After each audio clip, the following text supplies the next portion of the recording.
setia Allah Bapa, kasih karunia Tuhan Yesus Kristus senantiasa menyertai saudara-saudari.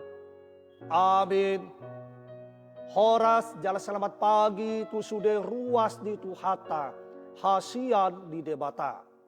Firman Tuhan di pagi ini tertulis dalam Roma 8 ayat 15. Sebab kamu tidak menerima roh perbudakan yang membuat kamu menjadi takut lagi. Tetapi kamu telah menerima roh yang menjadikan kamu anak Allah. Oleh roh itu kita berseru, Ya Aba, Ya Bapa. Umat yang dikasihi Tuhan Allah, kita semuanya boleh semakin bersyukur kepada Tuhan Allah. Sebab dengan kasih-Nya yang sungguh luar biasa, Ia telah turun ke dunia menjadi sama dengan manusia yang kita panggil dengan Yesus Kristus.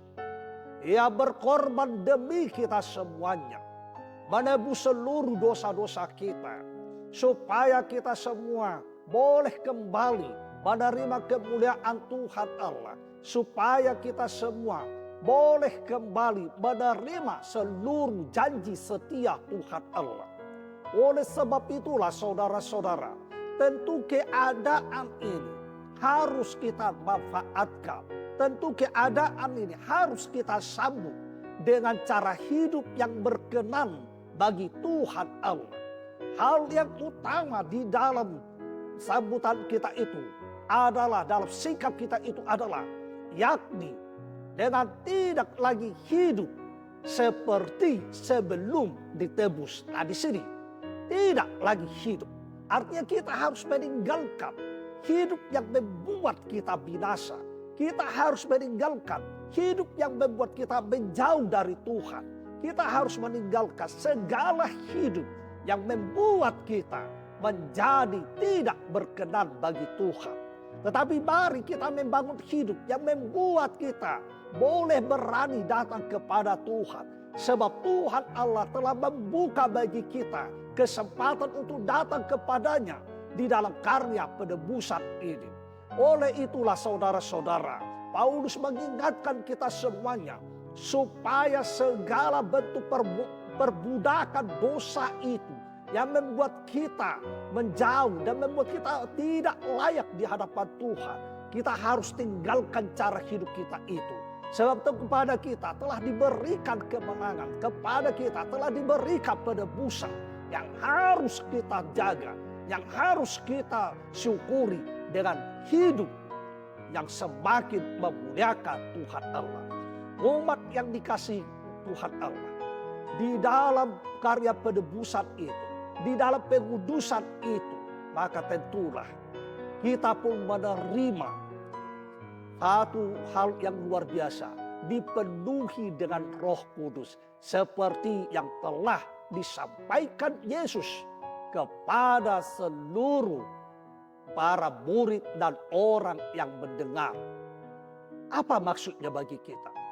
Tentunya dengan dipenuhinya kita Roh Kudus, kehidupan kita ini menjadi bagian dari Tuhan itu sendiri. Kita kembali layak disebut sebagai anak Allah. Kita kembali disebut sebagai milik kepunyaan Tuhan Allah. Di situ kita memiliki satu keberanian saudara-saudara. Dengan status yang telah dipulihkan itu, maka kita semuanya jangan malu-malu, jangan ragu untuk mengatakan kepada Tuhan Allah, Ya Allah, Ya Aba, sebab Dialah Allah yang senantiasa mengasihi kita. Sebab Dialah Bapa yang kekal, Bapa yang selalu ada untuk kita, Bapa yang selalu menyertai kita, Bapa yang selalu peduli dalam hidup kita. Saudara-saudari, marilah tinggallah bersama Sang Bapa di sorga, di dalam kehidupan dunia ini, dengan menjadikan perilakumu cerminan anak-anak Allah, dengan menjadikan hidupmu cerminan dari anak-anak Allah, supaya setiap orang juga turut mengatakan kepada Allah, Sang Pencipta, Tuhan Allah yang mengasihi kita seluruhnya, mengatakan dengan penuh sukacita, ya Aba, ya Bapa. Amin. Terima kasih Bapa atas segala firman-Mu. Kami sungguh bersyukur bersukacita sebab Engkau telah menebus kami dan mengangkat kami menjadi anak-anak-Mu, menjadi milik kepunyaan Tuhan Allah. Bapa yang baik, bimbing, tuntun, ajari kami supaya hidup, supaya pekerjaan dan persekutuan kami menjadi cermin, yakni bahwa kami sesungguhnya anak-anak Allah. Terima kasih Bapa. Bapa yang baik, ampunilah seluruh dosa dan kesalahan kami, supaya kami tetap menjadi umat-Mu yang kudus. Hanya mengandalkan kasih setelah Bapa dalam Kristus Yesus, kami telah berdoa, memuji dan mengucap syukur, serta memohon kepadamu. Bapa, kehendak-Mu jadilah. Amin. Horas.